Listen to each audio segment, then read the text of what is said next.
ocupo também a Coordenadoria de Ações Afirmativas, que está envolvida diretamente com as comissões permanente e a comissão especial.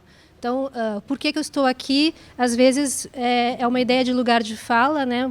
Muito tramado com uma reflexão antropológica, mas muito também informado por algumas referências fundamentais, que é a ideia de ações afirmativas, no modo como Axel Honneth, que trabalha na ciência e que é uma das filosofias que informa como é que o direito deve agir com a ideia da inequidade, né? E o Axel Honneth sempre está falando que a luta pelo reconhecimento é alguma coisa que implica um compromisso ético de uma sociedade inteira.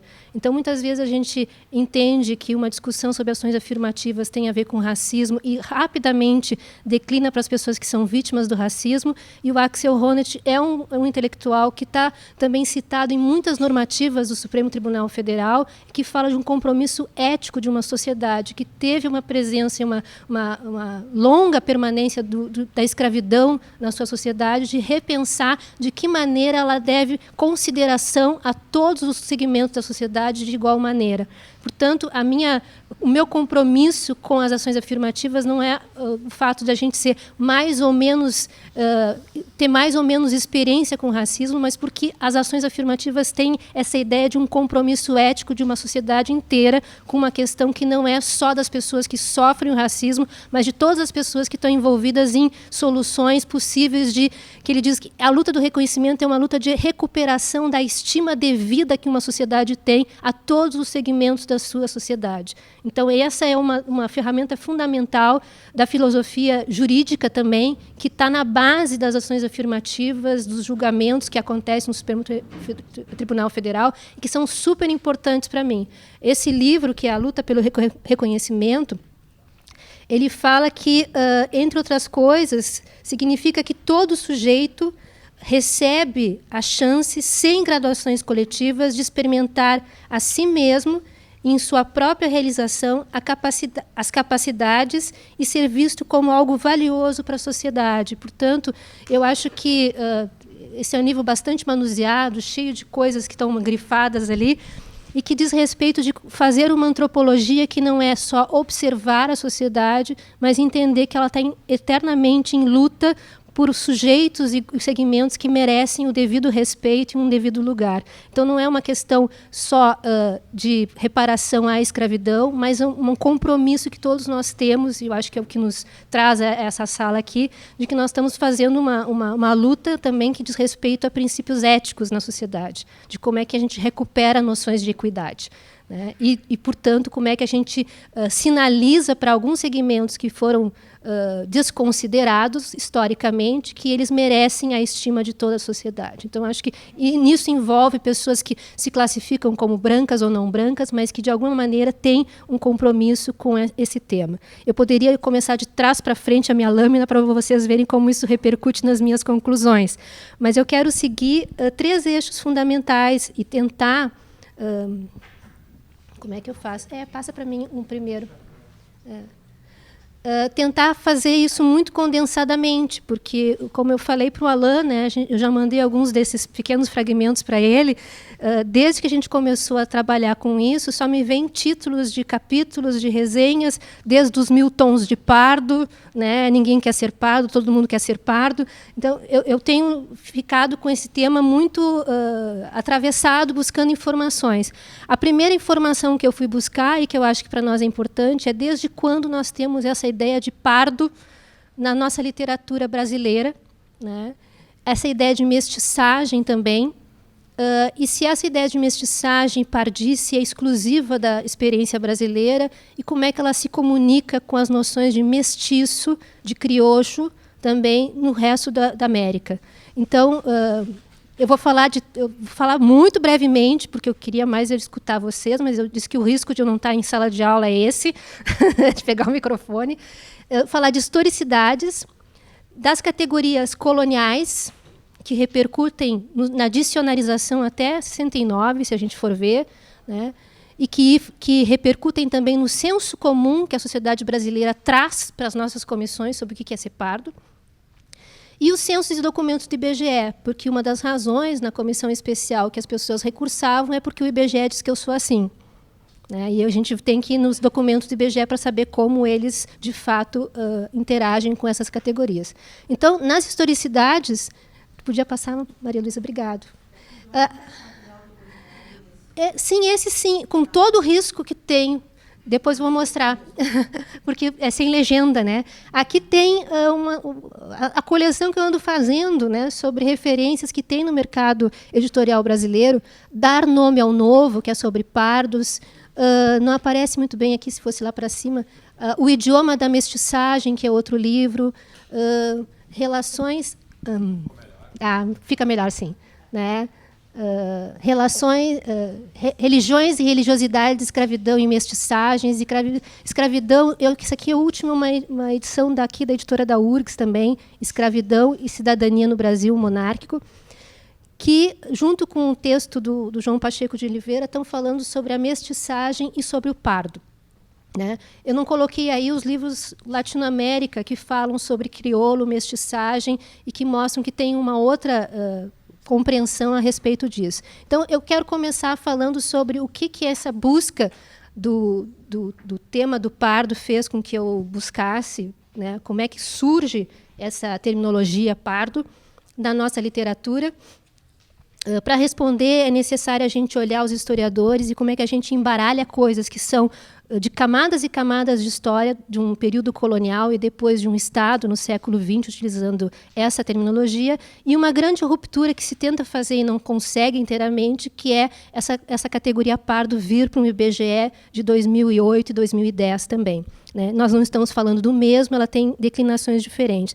Mas, de alguma maneira, essa categoria pardo ela faz sempre reacender a ideia de mestiçagem, né? Ou seja, trazer de volta problemas pretéritos.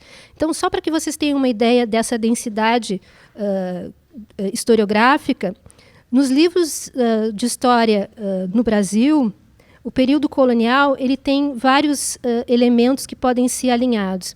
Se na história da América o assunto tem outras conotações, os trabalhos do Eduardo França Paiva, que é um trabalho de 2015, no prefácio, a Carmen Bernan nos lembra o quanto a estratificação colonial e a diversidade do Novo Mundo complicavam o projeto colonial.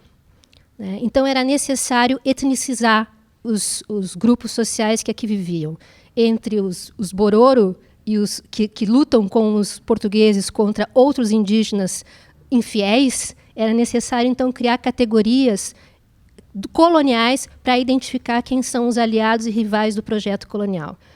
Durante muito tempo, os antropólogos se dedicaram a denunciar que as categorias étnicas, especialmente as que eram referidas aos indígenas, elas estabilizavam uma complexidade muito grande de vivências, de modos de vida, de aldeamento, que eram extremamente úteis para o projeto colonial. Mas muito pouco foi falado sobre uma das coisas que também o projeto colonial fazia, que era criar estratificações que eram as ambíguas, como a do pardo. E esses textos de história mais recente falam que, nesse mundo colonial, o misturado não é um indistinto, ele também é um personagem interessante no sistema colonial, como forma de dar lugar e de cooptar esse indígena que não é mais indígena, né? Esse sujeito que já se misturou e que eu tenho que contar com os saberes desses sujeitos para poder me interiorizar no projeto colonial. E, portanto, as categorias ambíguas, elas não são residuais ou simplesmente sem razão de ser. Elas têm também uma utilidade no sistema colonial. Então, essa historiografia mais recente mostra que o pardo é sempre alguma coisa que está sendo elencada como superior ao negro, que podem ter uma referência africana, mas no sistema colonial mostra também e aparece como esse exército de pardos, ou seja, que há um lugar para esses ambíguos dentro do sistema colonial como parte do empreendimento colonial. Então, só para lembrar, muito tempo os antropólogos disseram o termo étnico é um termo colonial para estabilizar vários grupos que têm que ser conquistados como aliados para se degladiar contra outros índios infiéis que não são aliados. Mas a historiografia recente também está chamando a atenção que o sistema colonial, além de criar o termo étnico de um grupo específico, bororo, botocudo, etc. Botocudo porque tem a boca, né, sinalizada por algum artefato, né, não é a maneira como eles se chamam, né. Bom, de qualquer maneira, também o sistema colonial criava o pardo como um ambíguo, também um sujeito que, nessa ambiguidade, ele vem para o sistema colonial, mas ele não é bem branco, né, ele vem para ser um subalterno.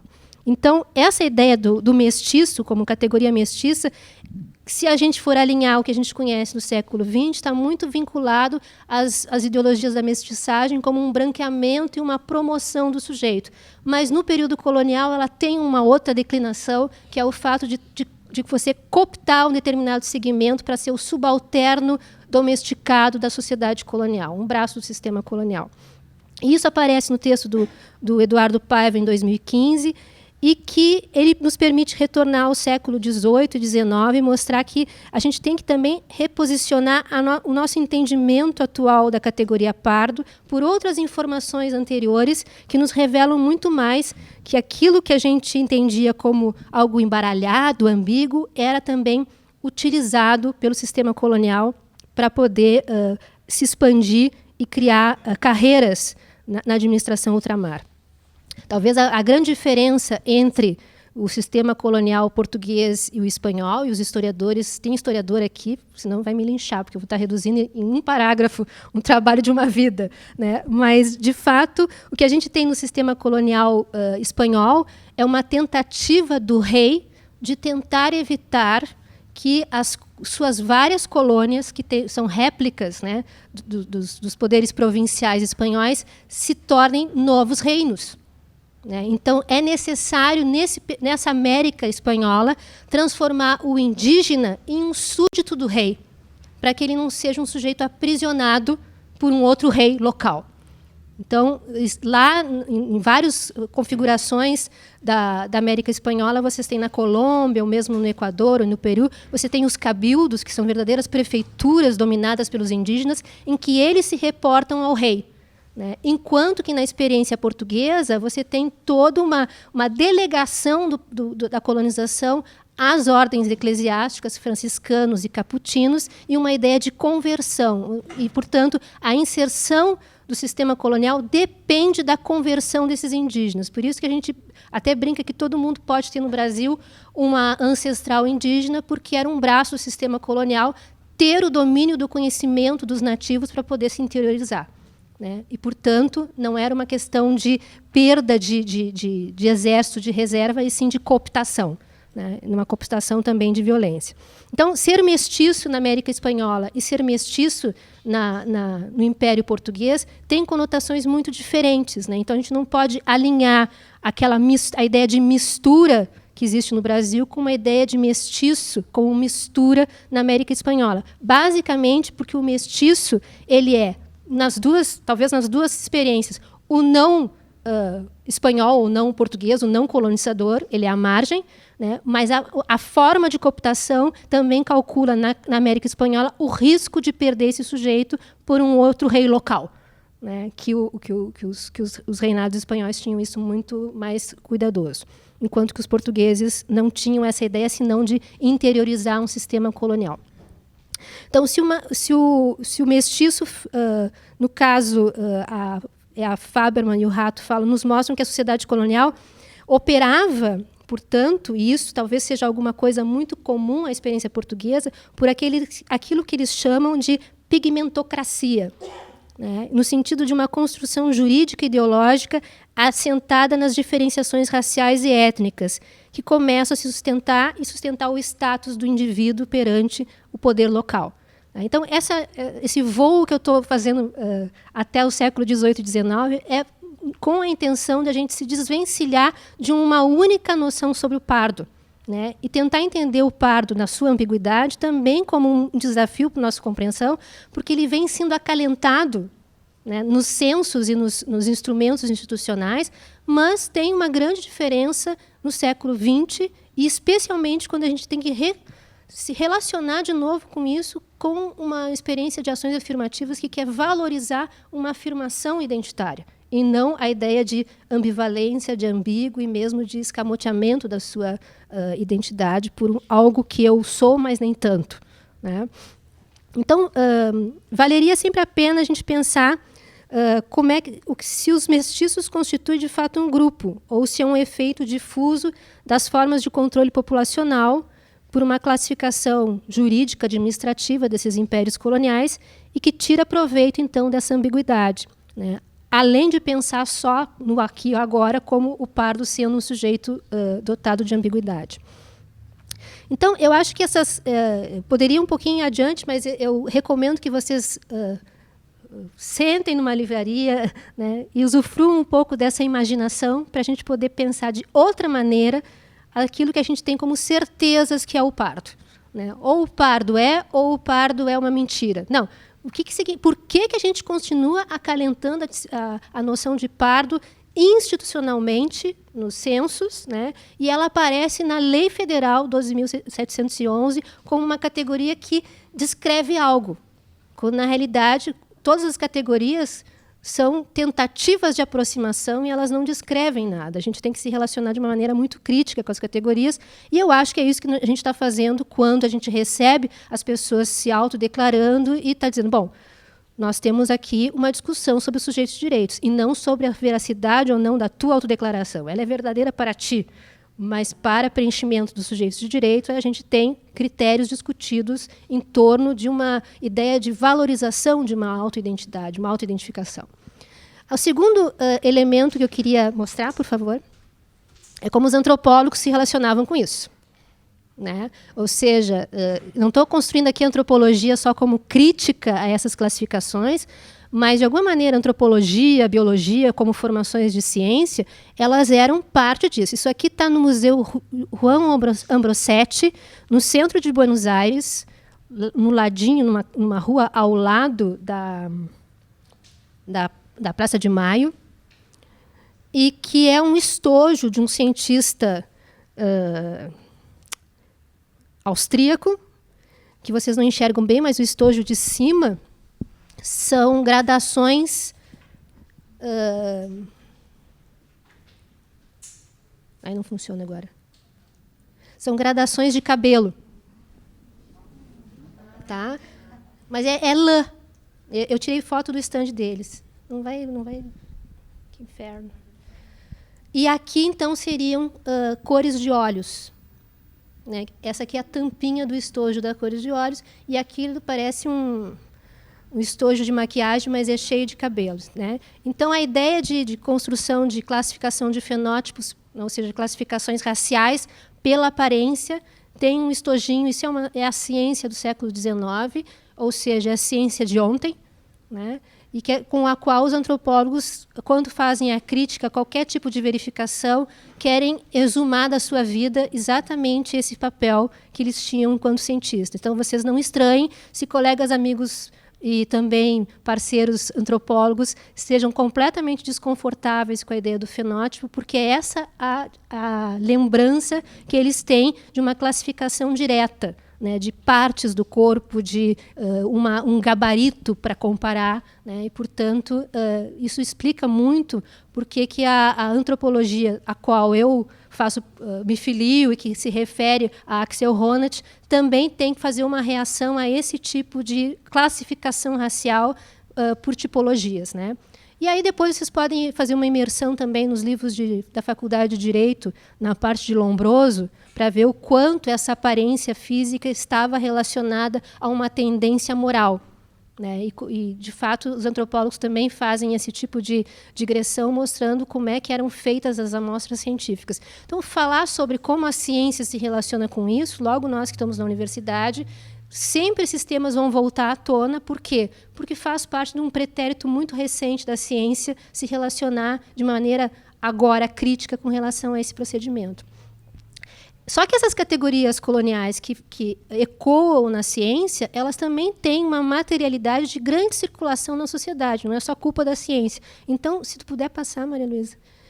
As categorias coloniais, elas estão num verbete de dicionário de 1968. Eu nasci em 67, está até gravado agora, né?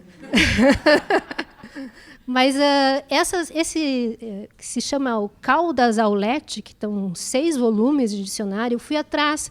Então, isso aqui eu mostrei lá em janeiro, por isso que eu não queria fazer com que esse PowerPoint circulasse sem legenda, né? Porque é um verbete que a gente fica pensando que a minha avó me deu esse dicionário, né? Ou seja, professora que ela é. Ou seja, o quanto a gente foi familiarizado a pensar nos livros didáticos com as relações de pardo a partir de um repertório que não é só do século XIX, não é só do século XVIII. Ele está na nossa frequência escolar muito forte. Então, o mulato ali, que descende de pai branco e mãe preta ou vice-versa, o mesmo que mulo, minério pardacento, de prata ao cobre, cor de pelo de gado, laranja no lombo e preto no resto do corpo, ou seja, uma ideia de desumanização também está no mesmo verbete, né? E assim a gente pode passar outro. Eu fui atrás de todos os outros. Mulata também tem, além do mulato, variedade de batata roxa, preferida para assar, né? Bom, aí o feminino está mais terra, natureza, impossível. Mas então vamos adiante. A gente também tem o cafuso.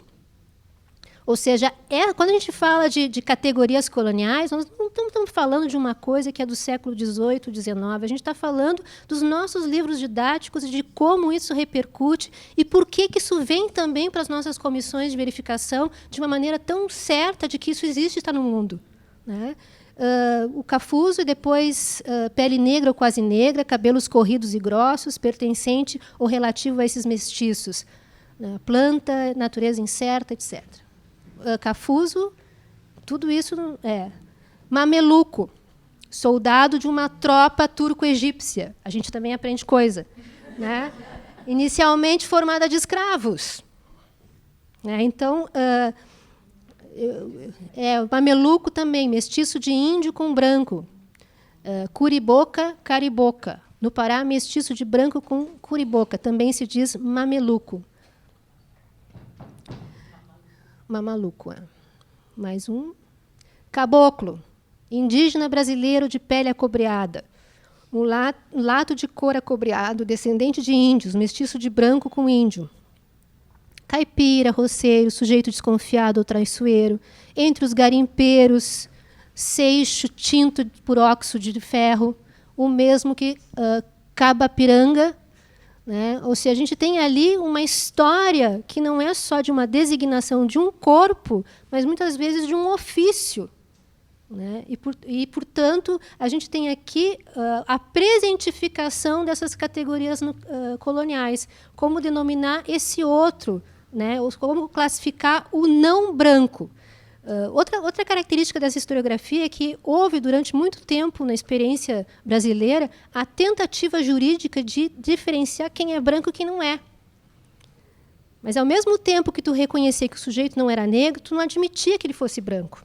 Então, tu criava mais uma categoria para mostrar o quanto ele não era exatamente um sujeito, né, igual aos que são tidos como iguais a cidadãos. Então, a potência desses verbetes mostra o quanto essas concepções chegam para a gente e não por acaso. Ou seja, porque elas foram categorias coloniais que tiveram um reprocessamento também na nossa vida escolar, de alguma maneira na formação escolar também dos adultos. Eu acho que tem mais um. Tá. Bom, antes de entrar nas categorias, então, dos censos e dos seus documentos, eu acho que é importante só finalizar essa ideia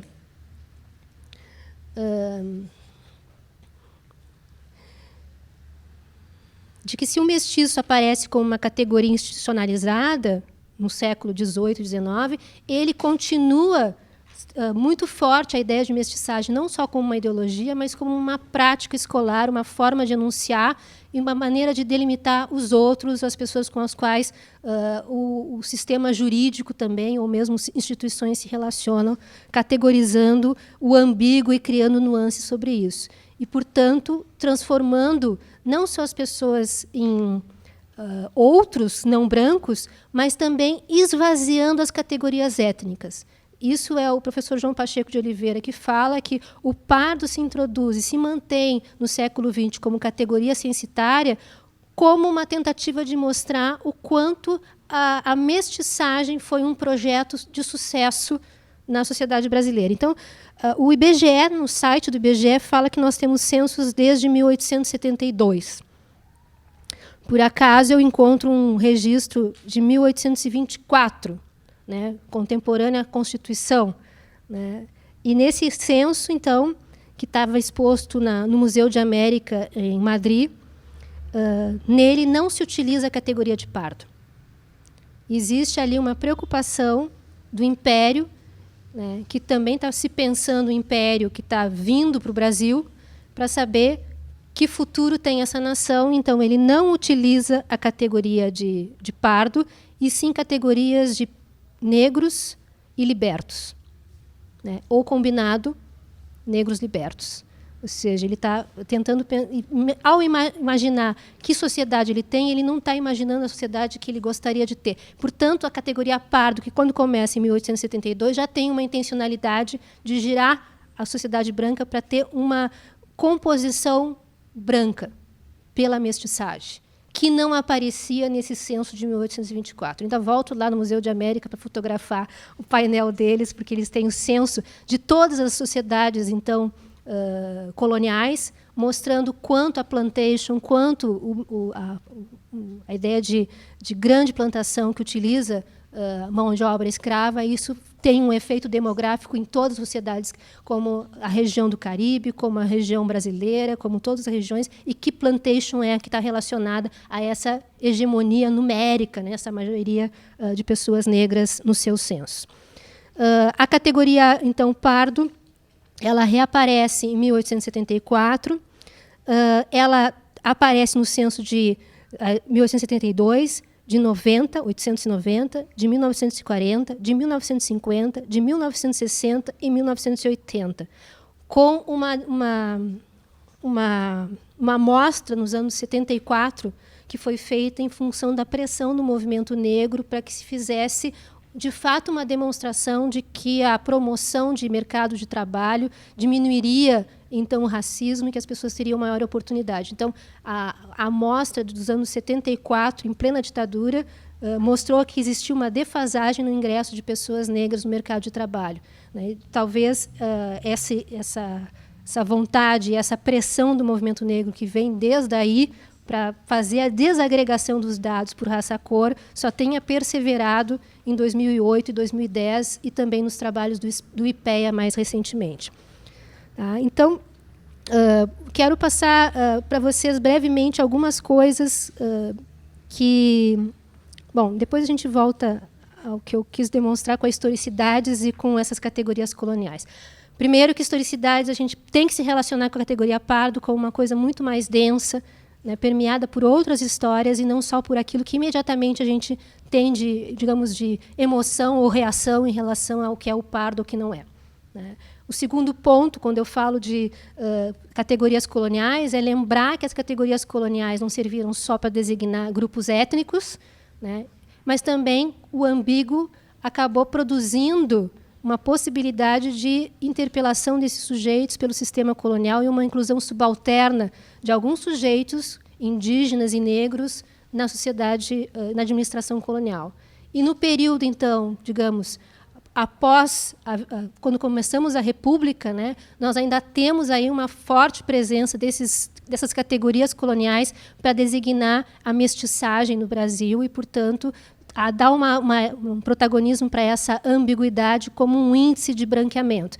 Eu acho que, nesse ponto, acho que a gente já tem informações bastante disseminadas entre nós sobre a ideologia do branqueamento, o que ela repercutiu. Mas, de fato, quando a gente chega nos censos e documentos do IBGE, a gente tem que olhar dois documentos de 2008 e de 2013, porque eles foram prévios e posteriores ao censo de 2010. Existem 5 categorias, né, no censo, né, e, portanto, não existe a categoria pardo indígena. Não são 6, são 5. Tá? A categoria pardo, ela inclui, de fato, misturas. E, no IBGE, dá como exemplo aquelas categorias que estão nos verbetes que eu mostrei agora. Tá? Então, também o IBGE fez um enorme esforço para se desvencilhar de alguma coisa que ele não consegue se desvencilhar, da categoria pardo. né? Ou seja, de que todos nós seríamos misturados. Então, essa certeza permaneceu também dentro do IBGE. Primeiro, ele faz, em 2008, um estudo, né, para tentar ampliar que categorias serviriam para fazer a quantificação no Brasil, e daí que vem aquela ideia de que foi coletado mais de 100 maneiras das pessoas se referirem a seu próprio corpo, moreninho, queimadinho, pretinho, etc., etc., e a gente teve que normatizar que tudo isso é pardo, né? Ou seja, tratando as várias maneiras das pessoas se autorrepresentarem como uma impossibilidade de criar uma categoria que coubesse dentro das categorias étnicas de negro, de preto, negro ou pardo, aliás, ou branco, né? De novo, no mesmo vício colonial de que, se a pessoa está se referenciando de uma outra maneira, é porque ela não é branca, né? Ou se ela está... E aí seria interessante, a gente tem trabalhos qualitativos de pessoas que fazem as entrevistas sobre o que tu é, e isso é uma negociação, né? A gente até brinca. Quando a pessoa se disse queimadinha, o que ela está querendo dizer com isso, né? Eu sou quase branca? Ou eu sou quase negra, né? Ou seja, já estamos numa trajetória em que, como diz o João Pacheco, as categorias étnicas passam a ser constantemente esvaziadas por outras possibilidades e não valorizadas como possibilidades de afirmação identitária. Então, paradoxalmente, o próprio IBGE está dizendo, olha, agora a gente tem que se rever, porque a gente tem que ser uma ferramenta das ações afirmativas. Isso está no documento, na biblioteca do IBGE, e só dá um clique ali no meu PowerPoint e abre todo o documento. Eu fiz esse acesso porque foi nesse momento que a gente abriu as categorias, não para ver só o que estava dentro da categoria pardo, naquele momento em que se discutia pardo indígena ou não pardo indígena. Disse, bom, essa categoria não existe, ela está dentro do pardo, mas o documento mostra que o recenseador ele também faz a captação de como o sujeito se autodeclara e que referências de origem ele tem. E essa referência de origem que ele tem, que eu tenho origem japonesa, se eu tenho origem afrodescendente, está registrado como percentual. Então, a gente não tem... E o próprio IBGE, nos seus comentários, nós não temos que discutir só que o negro ou o indígena é uma categoria que nós não sabemos o que vem dentro. O branco também não. Coloquem também em questão que branquitude é essa, que também ela é composta de várias origens. Mesmo fazendo isso e detectando percentuais, tanto por cento dos brancos dizem que são de origem africana, tantos por cento dos brancos dizem que são de origem negra, né? Isso não esvazia a autodeclaração como branco. A menos que, no momento da entrevista, na heteroidentificação com o recenseador, né, o recenseador diga, ele está dizendo que é branco, mas na terceira pergunta, uma delas é se o cara é brasileiro ou não, né, para evitar isso, eu sou brasileiro. Né? Na terceira pergunta, quando pergunta se na tua família alguém fala outra língua e se descobre que aquilo que o recenseador está vendo, que é uma pessoa com traços japoneses, né, nós temos uma categoria para isso que não é o branco. Então, o recenseador pode reposicionar essa autodeclaração pela heteroidentificação. Então, existe um espaço de negociação também com o recenseador. Então, aquela primeira pergunta e a primeira afirmação que se abria lá nos recursos, os denunciados, dizendo eu sou assim porque o IBGE diz que eu sou assim, né? A menos que ele tenha sido entrevistado em 2008 e 2010, o que nós temos na atualidade é o recenseamento PNAD, que é a amostra por domicílios. Essa escolha do domicílio pode pegar o João morando na casa dele, na Cidade Baixa, como um perfil... Desculpa, te botei na Cidade Baixa. Mas com o perfil tal de ter um banheiro, ser professor universitário, etc., né, para saber quem ocupa aquele bairro em termos de escolaridade, mas daqui a 2 anos o João mudou de casa. Quem ocupar aquela casa vai ser o alvo do IBGE.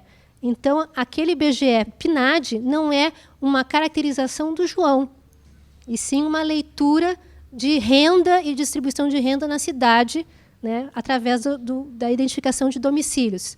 5 famílias moraram lá durante 10 anos. Elas vão sendo o alvo do recenseamento. Então, o IBGE disse que eu sou, não é o da pessoa acompanhado ao longo do tempo, ou no momento em que ela vai se autodeclarar para alguma finalidade específica, e sim dentro de uma amostra em que vai se detectar ali aquela pessoa, os filhos dela, cada um se autodeclarando. Então, a nossa compreensão do trabalho do IBGE, talvez numa outra oportunidade a gente possa ter diretamente o trabalho do IBGE, ele lida, primeiro, com a heteroidentificação, sempre, né? Ele não é uma classificação que cola no sujeito diretamente, mas é operativa para uma leitura da sociedade, né? E outra, que essas classificações também são só 5.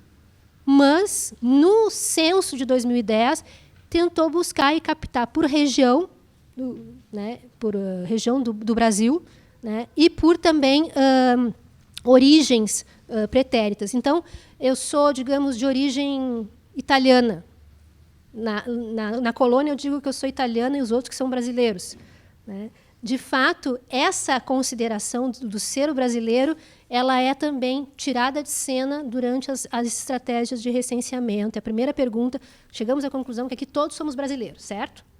Ninguém é italiano, ninguém é alemão.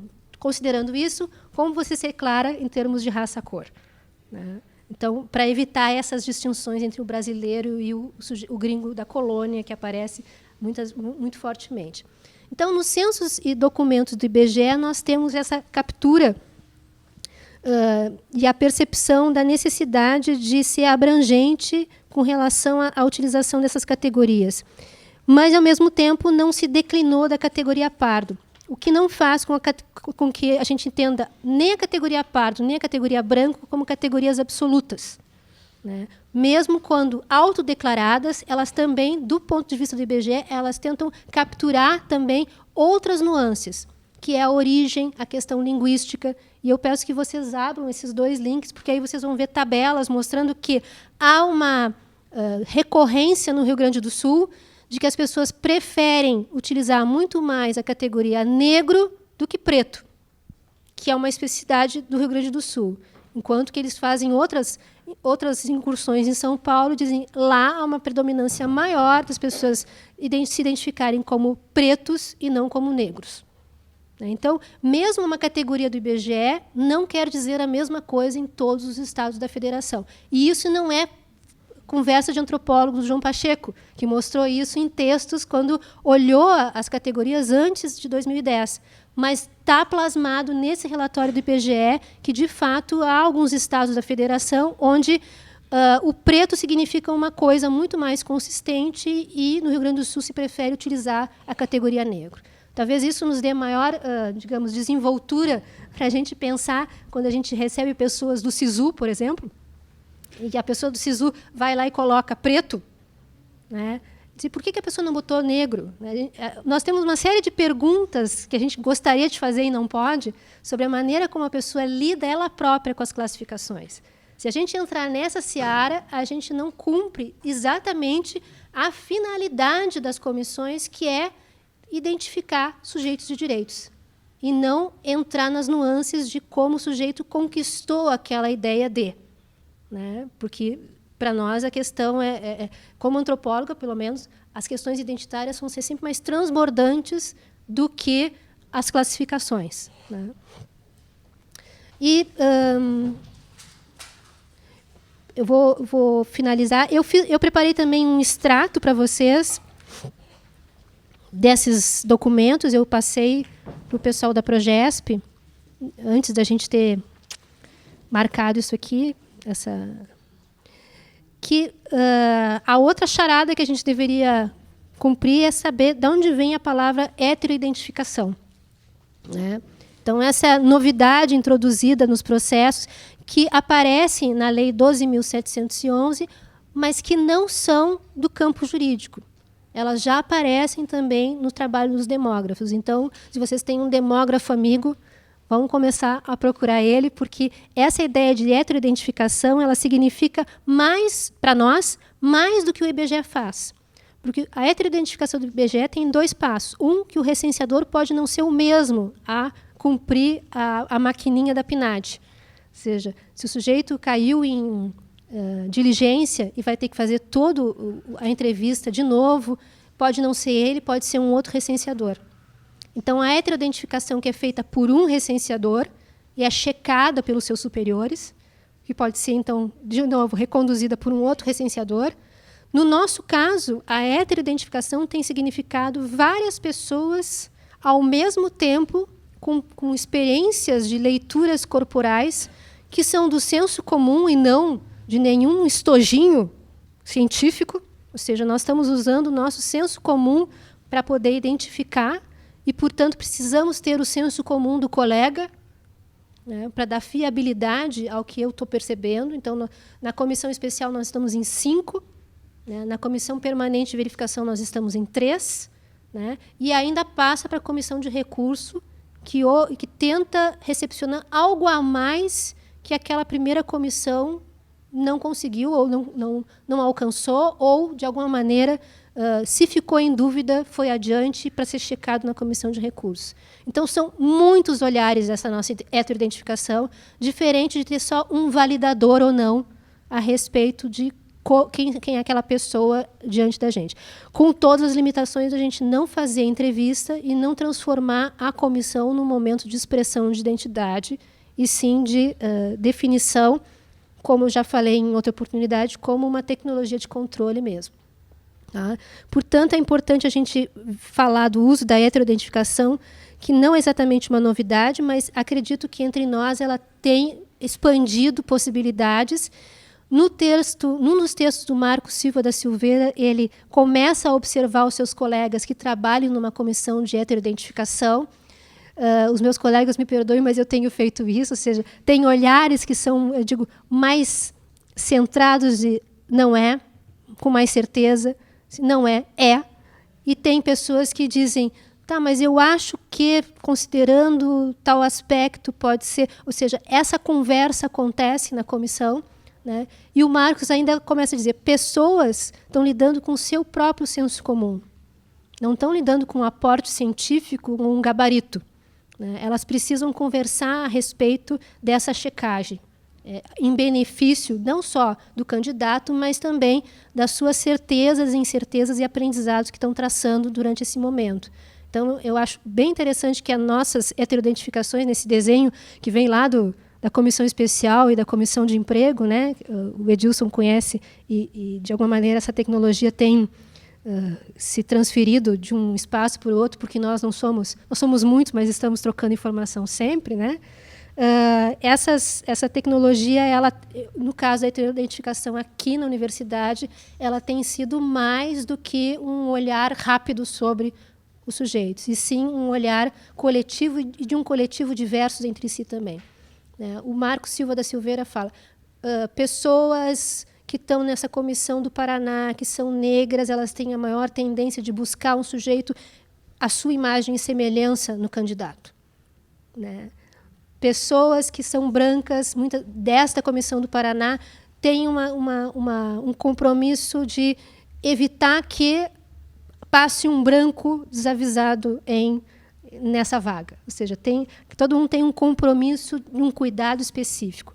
Né? E essas experiências diferentes é que tem que conversar durante a saída do candidato, então, para que não seja uma decisão precipitada. Né? E é complicado para a gente viver com a decisão precipitada. Né? Por último.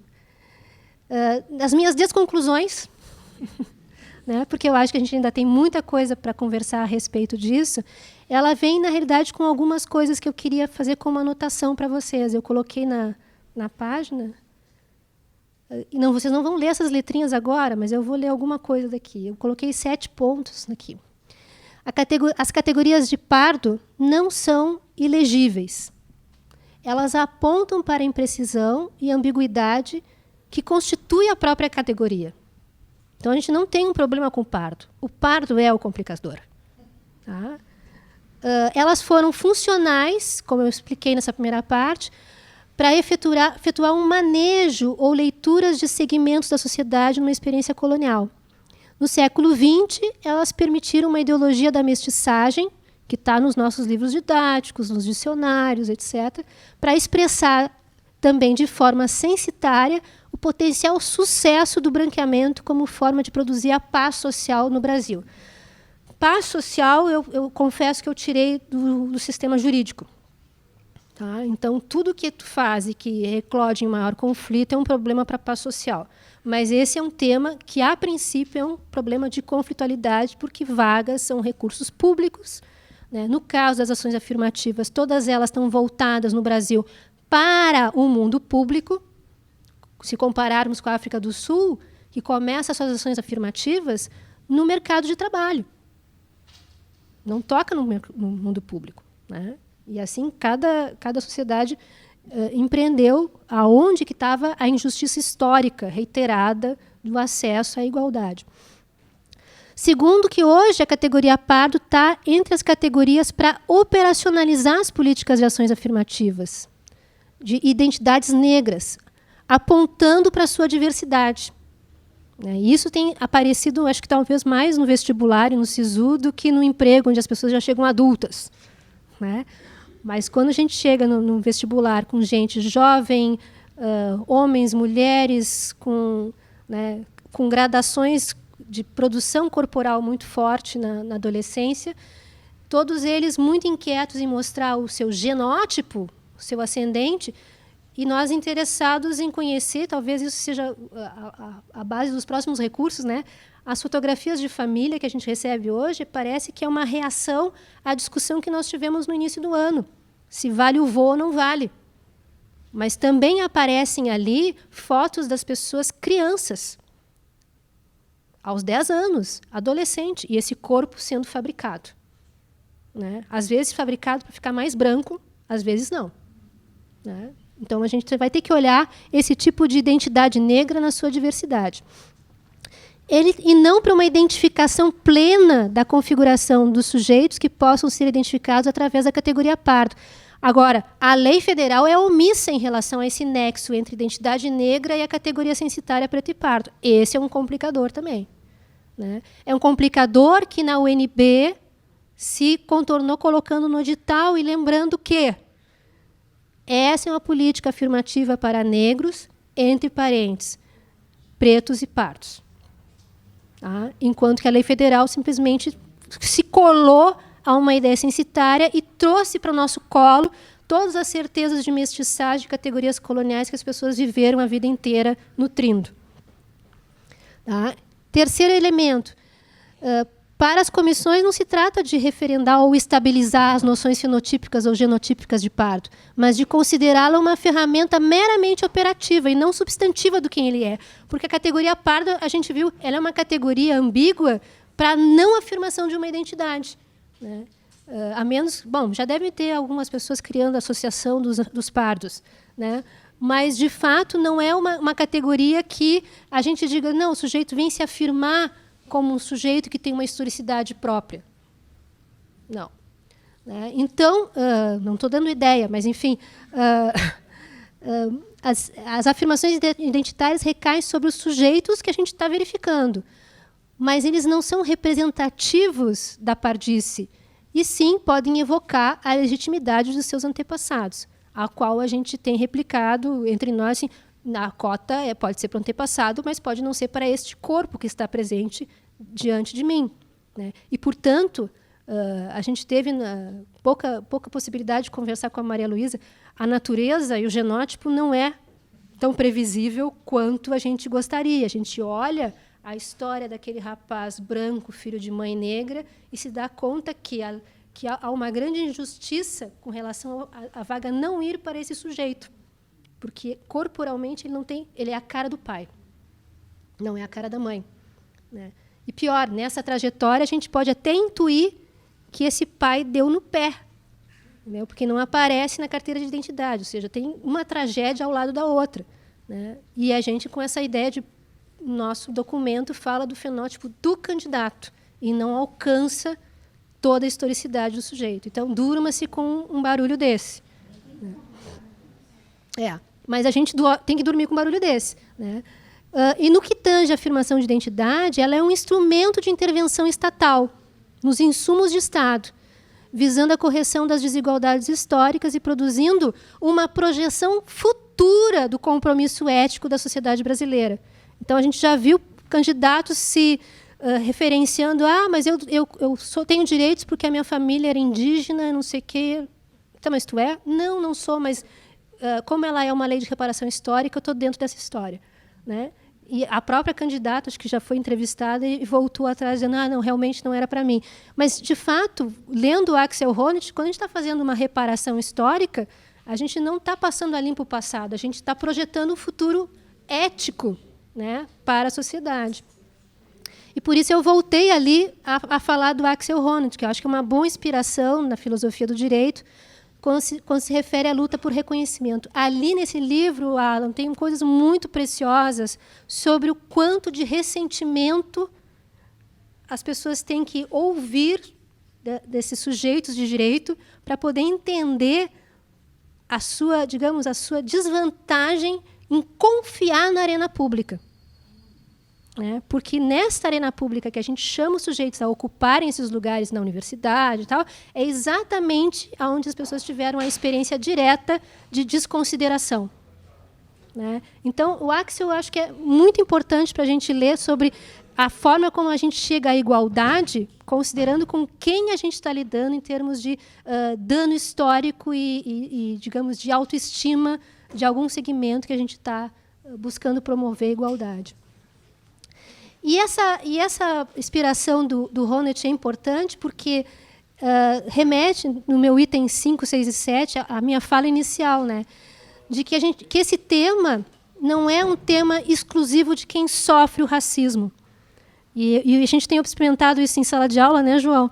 Que as pessoas brancas, que têm que dar o espaço para escutar o que é sofrer o racismo, elas entram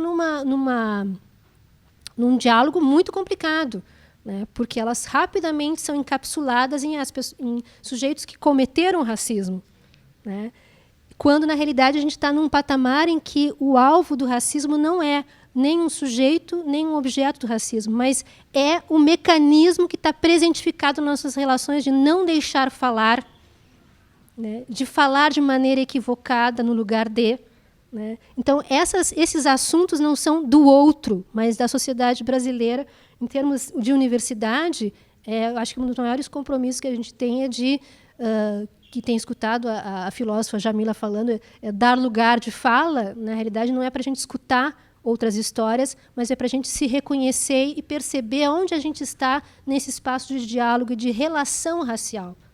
E não necessariamente porque a questão do racismo é algo que é dos sujeitos que sofrem o racismo. Só para terminar com uma pequena anedota, algumas pessoas que me conhecem sabem que eu gosto muito dela, porque eu entrevistei, há uns anos atrás, em Moçambique, o sociólogo Carlos Colasso, que fez a formação dele no Rio de Janeiro, na época das diretas e tudo, ele teve pelo Brasil. E agora ele é deputado em Moçambique, e ele conversou conosco muito, fez a entrevista, porque ele era um PEC-G e depois um PEC-PG, e a gente queria saber em Moçambique qual era a inserção dos retornados desses programas.